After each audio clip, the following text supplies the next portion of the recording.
Hello. So, we will be continuing our discussion on data link layer on this course on computer networks and internet. Today, we will be talking something on connecting LANs and a concept called virtual LAN or VLAN. This is keeping that other technologies in place. We will try to see that how LANs can be connected, what are the issues into this connection of the LANs, etc. Right. As we understand that in our modern day labs or modern day offices, etc., there are several networks, right, or what we are talking about layer 2 networks, right. They need to be connected, right, and not only that, lot of if you look at the today's applications or today's operations of any organization, any section, any division, any department, they are primarily dependent on applications which runs over networks, right. So, it is becoming a what we say that it is becoming a necessity to keep this network always up.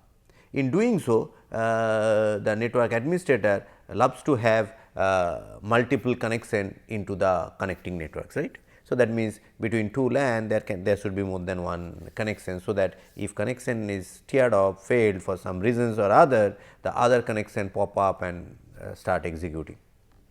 In doing so, there may be lot of other issues, right. So, even there are redundant connection, how to manage them and etc. So, connecting LAN in a appropriate fashion or in a seamless fail proof way is a challenge. So, we will see that basic consideration that how do you connect LANs and type of things today's lecture, and also see a concept called virtual LAN, right. In the though it is not only a layer 2 phenomena, it requires for routing a layer 3 type of things that we will see layer 3 level routing activity, but we see that it also helps in handling the things. Another concern of our in case of layer 2 is it is in the same broadcast domain, though the collision domains are divided, but still they are in the same broadcast domain. So, that dividing the broadcast domain into different things, so that it gives better manageability, better security of the traffic and all those things that we will try to see in this lecture.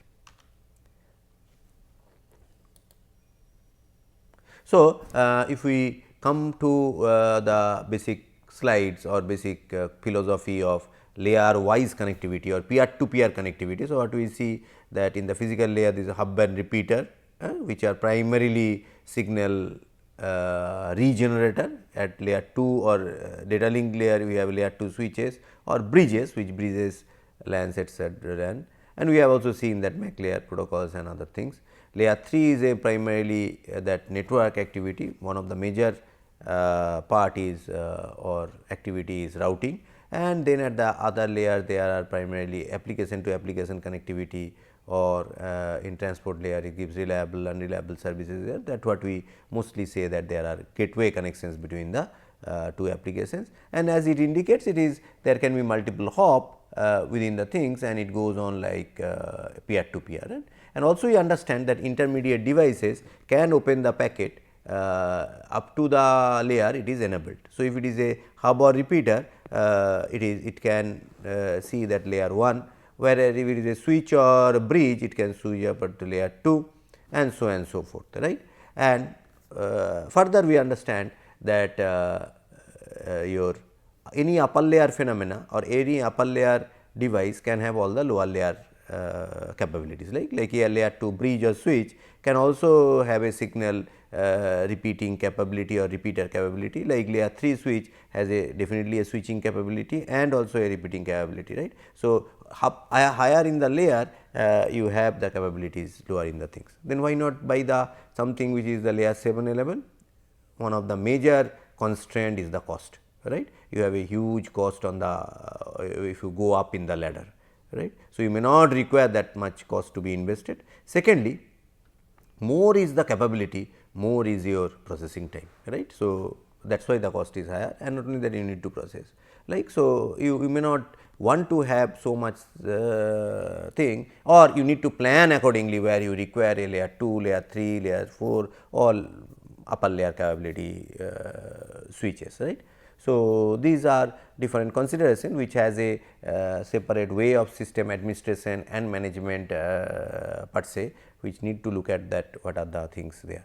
Other aspects what we look at is the scalability, right. The network should be scalable, right. So, today I may have 10 systems, tomorrow I have 15 systems. So, most of your networking infrastructure are somewhat it is in the backbone, and changing them now and then is a very costly affair, right. Costly affair in terms of monetary terms, costly affair in terms of other configuration, power, etc. So, when you increase the things, there should be able to scalable to a definitely to a range type of things. So, those things has to be kept in mind when we design a things, and this different type of things we are what we are discussing may help in able to do a better management of the things. So, if we look at the repeater or hub, it acts as a signal regenerator. So, I can have a one segment, two segment, and there is a repeater in between, it regenerates the thing. But nevertheless, it is in the same broadcast and collision domain as it is in layer 1, and so connecting more will will have a problem of more what we say more crunch on the bandwidth, because if there are more collision, that more repetition of the things, etc. Right. So, it does not have any filtering per se, because neither it understands layer 3 IP or layer 2 MAC, right. And I can have hierarchy of hub, say couple of hubs below the level and couple of, so it is I can hierarchy of hubs, and again it eats away a lot of bandwidth, right. So, bridges on the other hand is a layer 2 phenomena which connects LAN, separates collision domain. So, bridge typically a LAN is in a different collision domain, or but same broadcast domain, or bridges also separate the collision domain, even if they are in the same collision domain. When I bridge them with a layer 2 switch, they are in the different collision domain. That means, I have say 5 LAN network or 10 LAN network connect with a bridge, or say 2 LAN network connect with a bridge. Usually bridges are typically 2 port. When it is multi port bridge, we say layer 2 switch, right. So, this is convention, there is nothing harm in talking that number of connection in the bridge, but this is the way or showing them in the bridges. So, they use MAC layer, MAC address for filtering traffic, connecting segments form a single network, same broadcast domain. So, once it is connected, it becomes a single network. So, we have a bridge network which is a single network, that means in the same broadcast domain, but different collision domain, right. So, that is one of the aspect of the thing, and it can filter based on the MAC address. So, that is the another property of bridging. So, like here what we see that there are in one LAN there are 2 systems with this MAC addresses, and the other LAN there are other 2 systems, and there is a mapping things that or which MAC address is connected to which port, which MAC address is connected to which port, and these are the mapping things, right. So, if you see that in the port 1, so that the bridge has a 2 ports, port 1 these 2 machines are connected, port 2 machines are connected, and here is the bridge table. So, from there what we see that bridge initially does not know who is connected one, where once the data start transmitting, the bridge start learning this. Once it is learned, then it is known that the port thing. So, if a request come for this particular thing, it knows that it need to be posted to port 1, it not to the port 2. If this is a multi-port bridge or a layer 2 switch, there can be a more bigger diagram, a bigger table, but nevertheless I can forward the data into the appropriate table, right. So, this is this way it able to learn and have divide collision domain and type of things, right. So, what we see it is still in the same broadcast domain, but to different collision domain, right. So, I can have bridge or layer 2 switch with multiple connections, and as we are telling that it will learn that initially when A sends to D. So, that it learns that A is connected to 1, and then typically see after E sends to frame A, it learns that E is in 3 and so forth. So, while communication goes on, B bridge goes on learning and the bridge table goes on populated. So, once the bridge table is populated, then it basically now it is easier to the forward bracket, and it basically works gives a better performance in terms of bandwidth, that means the collision domains etcetera are broken into different things.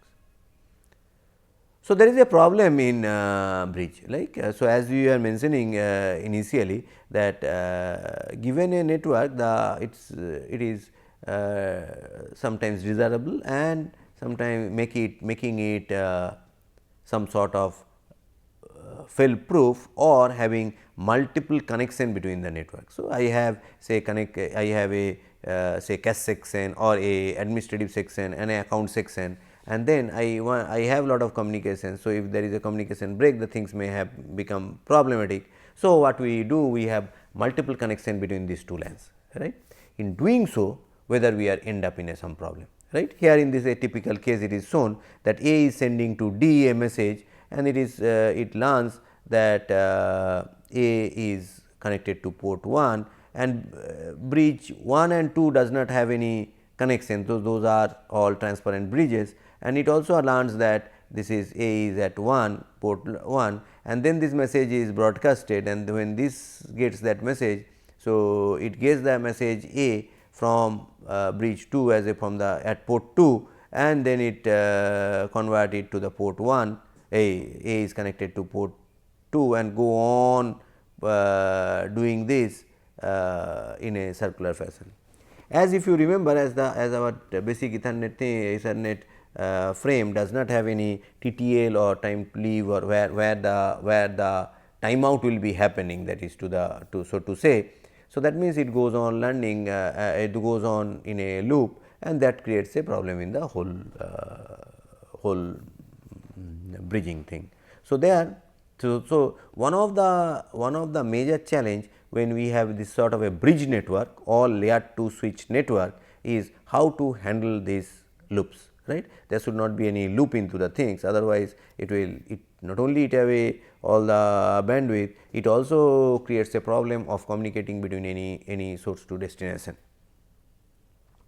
So, that is why you need to deploy some mechanisms. So, one of the popular mechanisms which is being deployed is the STP or spanning tree protocol, right. So, handling loops loop problem in transparent bridge, right.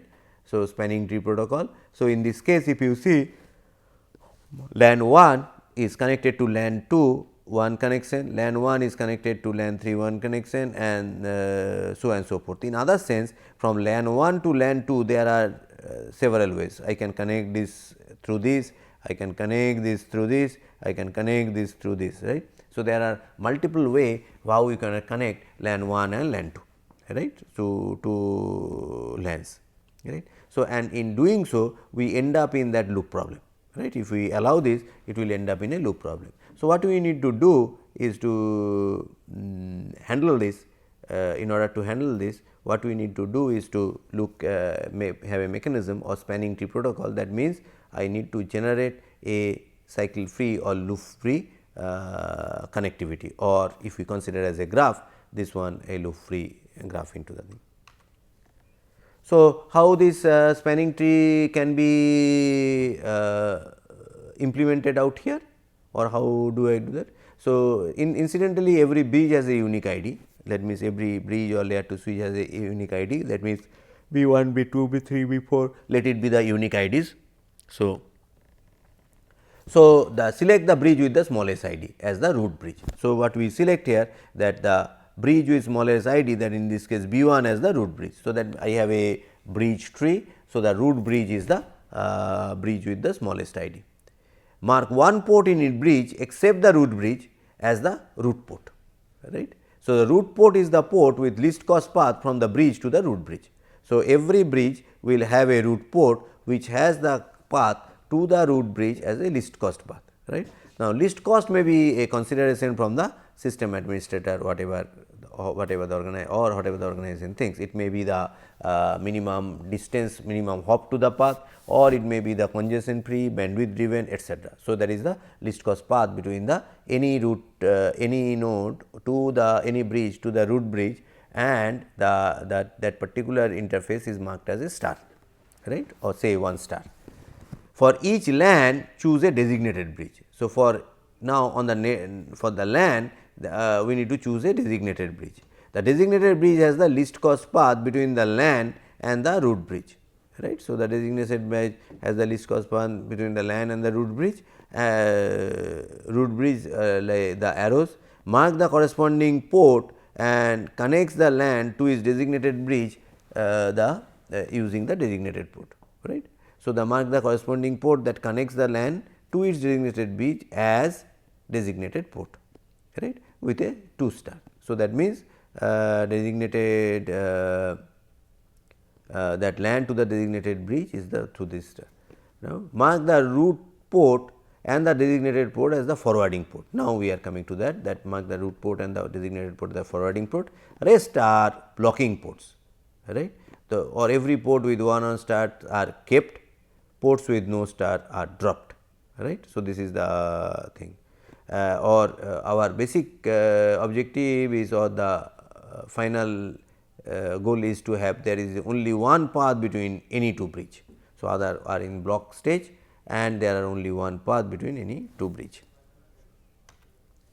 Now, applying STF, if we see, so this is my root bridge and accordingly we connect it with 2 star or 1 star, which is the from this every bridge, and there are so these are all marked as forwarding, whereas this fellow and this fellow are marked as blocking. So, if we see, so this not having star, this also not having star, this also not having star. So, these are having blocking. Now, you see for every LAN there is only one connectivity to this other LAN, like LAN 1 and LAN 2 through B 1, LAN 1 and LAN 3 to B 2, LAN 4 to LAN 2 or LAN 2 to LAN 4 by B 4. So, this is the only these are the only connectivity, that means every LAN has one connection, one connectivity or one path to this any other LAN. So, this STP or the spanning tree protocol ensures that, right. Again, if you look at the spanning tree protocol is not that new, it is well studied, but it is application of these things becomes much interesting. Now, with this, now I can allow redundant connectivity, right. So, if the connectivity goes off, then I can have a option of switching to another connectivity to do that. So, the connections will be, one is forwarding mode, another is in the blocking mode. Now, if we look at the backbone networks, so there are different variety of backbone network. One very popular backbone switch is that multi-port switch. So, in this case 6 LAN, typically multi-port switch ranges from say 8 to 16 to 48, even higher than that, right. So, these are the ports which are there in the multi-port switch and it acts as a backbone with a star connection. So, we can have a bridged connection, that means there are 2 LANs, 3 LANs connected with bridged and point to point, or there are several point to point link between connecting between the bridges. So, this is also possible at the backbone, that how it connects to the thing. Now, so what we have seen till now, we have looked into a bridge network. So, these are several LAN segments, and we have layer 2 bridges or layer 2 switches which connects this LAN, right. Also, the one interesting thing is that as there may be redundant connection between any source and between two LAN, that means more than one connection. So, at a time one of the connections should be made active, right. Otherwise, there will be a problem of loop or what we say bridge loop, right. So, that this is a bridge network, there can be loop which is extremely difficult to handle. But however, if we have this sort of things like your STP, spanning tree protocol, and so on and so forth, so then we can we can see that it is able to handle the things. Next thing what we thought that we will discuss in this context is the virtual LAN. What does it mean? Whatever we are discussing so far is the physical LAN, that is the NAN is there, network etc. is there. Now, what is my requirement? Like say I want to make I have a generic lab and I want to make say into different segments to work on the lab. They share some of the data and maybe sharing the same problem etc. Right. So, that may be a section say in the lab there is a section called maybe one part of the students are working on assignment on networking. So, there is a network group, there is a computer architecture and operating system chaos group. So, there may be a data science group and type of things, right. So, I have different groups, nevertheless they are connected in the same layer 2 switch or bridge layer 2 switch, that means the same broadcast domain, right. So, what I want to do, I want to segregate them into different groups, right. So, whether there is a possibility to create a virtual LAN within the LAN, right. So, the LAN is there in the layer 2 LAN along with the virtual LAN, right. So, this is a serious means and practical requirement for organizations having different departments like accounting, sales, purchase and sort of things. They are companies like this, they are will be very convenient to have these things. So, this VLAN keeps up like that one. So, as we are discussing, we can have this shared hub or switch for different floor and then a router to route the things. Why router is required, we will come to that. Here also you see there may be 3 buildings, right, 3 separate buildings where there is a department for say account department or a section for say maintenance and type of things, right. So, the location of this one and location of this one is may be different, like one may be building 1, another may be building 3, and but what I require that all administration should be one in one LAN. So, that their communication are faster. If there is a security enhancement is required, instead of doing it across the board, I can do it only for that particular things, and there may be several requirements, rather they share the only broadcast. In other sense, there are in the separate collision domain, now we want to do it in a separate broadcast domain. One interesting thing you can see that it is from the same layer 2 switch it is coming up, one going to this VLAN 1, another is some other VLANs or something, right. So, this is this is what the basic of VLAN is. So, it provides a segmentation based on broadcast domain. VLANs logically segment switch network based on the function, project teams or application of the organization regardless of the physical location and connection to the network. So, that is the requirement of the switch network, a VLAN network, right. So, now so all workstation server used by a particular group share the same VLAN ID and physically connected to the location. So, this is my objective. So, hope those who are new to this VLAN concept can get it. So, I have different I want to segregate say administration, systems and etc., accounts etc., sales, and then the administration department or the people working for the administration or system in the administration department may be across several physical locations, but I want to bring them in a separate VLAN, and that the within the layer 2 these things are coming up here, right. So, VLANs are created to provide segmentation service traditionally provided by physical routers in the LAN configuration. In the if you look at the LAN in the physical routers, they segregate those things, right. In the routing, every interface is a separate LAN with a separate broadcast and collision domains, right. So, VLANs address scalability, security, network management as we are discussing. Routers in VLAN topology provides broadcast filtering, security, traffic flow etc. Switches may not bridge any traffic between VLANs as would violate integrity of the VLAN things, right. So, that means a switch where if a switch of 8 port can 4 port can be VLAN 1 and other 4 port can be VLAN 2, but they will not route the traffic because they do not have the routing capability. You require a layer 3 or layer 3 switch or router to do that. That what exactly here also we are showing, that this is a router which allows this VLAN 1, VLAN 2, VLAN 3, 3 VLANs to be can be routed things. Similarly, same thing that I can have these different VLANs and the server farm switch of particular there in maybe VLAN this may be, but they are in the same layer 2 switches. These 3 VLANs, 3 machine in different VLANs, etc. So, a VLAN is a broadcast domain created by one or more switches. The network design above creates 3 different broadcast domains. So, this is having this color is one broadcast, this is one broadcast domain, right. So, without VLAN you see I have the switches for one engineering, marketing, sales like this, another switch and etc., and then connecting, but with VLAN I can have a bigger switch and have all these segments, right.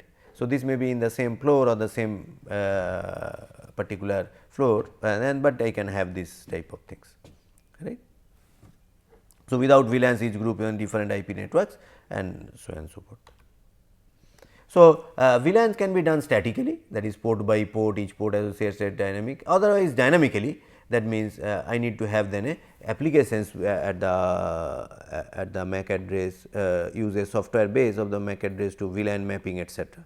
So, that can be. So, each switch port can be assigned different VLANs, ports assigned to the same VLAN say on the same broadcast domain. Port that do not belong to a VLAN do not receive this broadcast. So, that if that port belong, all the ports belonging to the VLAN in the same broadcast domain. So, what we are trying to look at the different switches, we define this port and these ports are designated with the VLANs, right. I say that 1 to 4 is in this switch is the VLAN 3, another switch also 1 to 4, another etc., etc. Those are the things. So, I need to only connect to the things, right.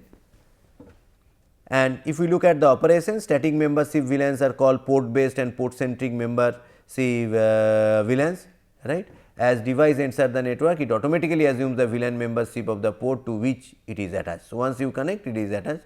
So, default VLAN for every port in the switch is the management VLAN. Management VLAN is always VLAN 1 and may not be deleted, right, or because you can basically destroy the VLAN or delete the VLAN, etc.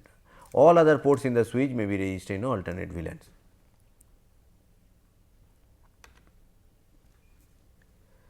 So, important on VLANs, VLANs are assigned on switch port, there is no VLAN assignment done on the host, that is usually not done. In order to host to be a part of the VLAN, it must assign an IP address that belongs to the proper subnet, that is important. So, not only that port where it is connected, but also a IP address which is at the proper subnet is required, or in other sense this VLAN drives that in subnetting type of things, right, somewhat equivalent. Assigning a host to the VLAN 2 is a 2-step process, right. Connect the host to the correct port of the switch. So, I need to connect that and assign the host of the correct IP address depending on the VLAN membership. So, it should be in the same proper subnet of the IP, that is also important. So, not only the physical port of the things, also that IP address which is important. So, this is the thing. So, as we have seen, so there can be a that VLAN with the tagging VLAN 1, 2, 3 the packets moves and there is that can be trunked across these different switches. So, dynamic membership VLANs are created through network management software, you require a separate software. Dynamic VLAN allows membership based on a MAC address of the device connected to the switch. As device enters the network, it queries the database and the switch for the VLAN membership, right. So, once it is the network, it can query on the things. So, there are several benefits. So, key benefit is that they permit network administrator to organize LAN logically instead of physically. So, it may be distributed at different place, I can arrange that, easily move workstation on the LAN, easily add workstation on the LAN, easily change VLAN configuration, easily control network traffic and improve security. So, there are several advantages of using VLANs. So, if you see that broadcast domain without VLAN, that ARP request goes to the every machine, and with VLAN it goes to that only those machines which are the member of the VLAN, right. So, that is the broadcast is control, here no broadcast control per se. So, what are the different types of VLAN? The most popular and used type is the port based VLAN, right, and there are other types like MAC address rarely implemented today. Each address must be entered in the switch and configured individually, and there is a protocol based configured like MAC address, but instead uses a logical or IP address. It is not so common these days. So, the predominant is the port based. So, VLAN tagging, as the traffic moves or the layer 2 frame moves, so there is a VLAN tagging that tagged with the VLAN number, which is read and stripped up at the other end to read that actual content. And not interesting is that if the switch cannot segregate the VLAN, there are possibility that there are things that it can still trunk the thing across the switch, because that may be a switch large network and go on doing that. So, it goes on trunking the thing. So, the VLAN tagging is used when the link needs to carry the traffic for more than one VLAN, right. So, so when only one VLAN is fine, but if you have more than one VLAN, then I need to have a tagging. So, trunk link, as the packets are received by the switch from any attached end device, a unique packet identifier is added for each of the header. The header information designate the VLAN membership of each packet, right. The packet is then forwarded to the appropriate switch or router based on the VLAN identifier and MAC address, right. Upon reaching the destination node switch, VLAN ID is removed from the packet by the adjacent switch and forward to the attached device. So, at the end point it stripped up and put the thing, right. So, this is VLAN link and VLAN trunking is there. So, with no VLAN we have multiple link, whereas with the VLAN trunk we can have a single line to have both the VLAN with the VLAN tagging. And finally, there can be two types of VLAN. One is end to end or campus wide VLAN, another is geographic or location based VLAN. First one is based on functionality, like here that accounting, here also VLAN 10, here also VLAN 10 engineering, and so on and so forth. So, it is a based on thing VLAN everywhere model. So, you can have the function based. The other one is more of a location based. Here the accounting is VLAN 10, but whereas this location is different, the accounting is VLAN 30. So, it is location based on the physical location of the system, VLAN dedicated to each access layer of the switch, and accounting switch are different in different VLANs. For example, there can be even in the same location, these are two accountings on the VLAN 10.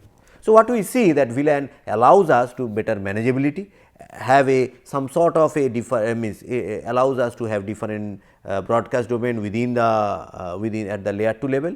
But one thing need to be kept in mind, they said 4 port of a particular switch is VLAN 1, other 4 port in VLAN 3. Then if you want to send the packet from this one of the port 1, 2, 3, 4 is VLAN 1, 4, 5, 6, 7, 8 is VLAN say 3. Then if port 2 wants to communicate to port 7, then I require a layer 3 device or router to route this packet from the things, because they are in separate broadcast and collision domain, right, both broadcast domain, and they are in separate network, needs a router things, but nevertheless it allows us in a better manageability, right. So, with this let us conclude today's lecture on connecting LANs and VLANs. We will be continuing our discussion on this networking topic in subsequent classes. Thank you.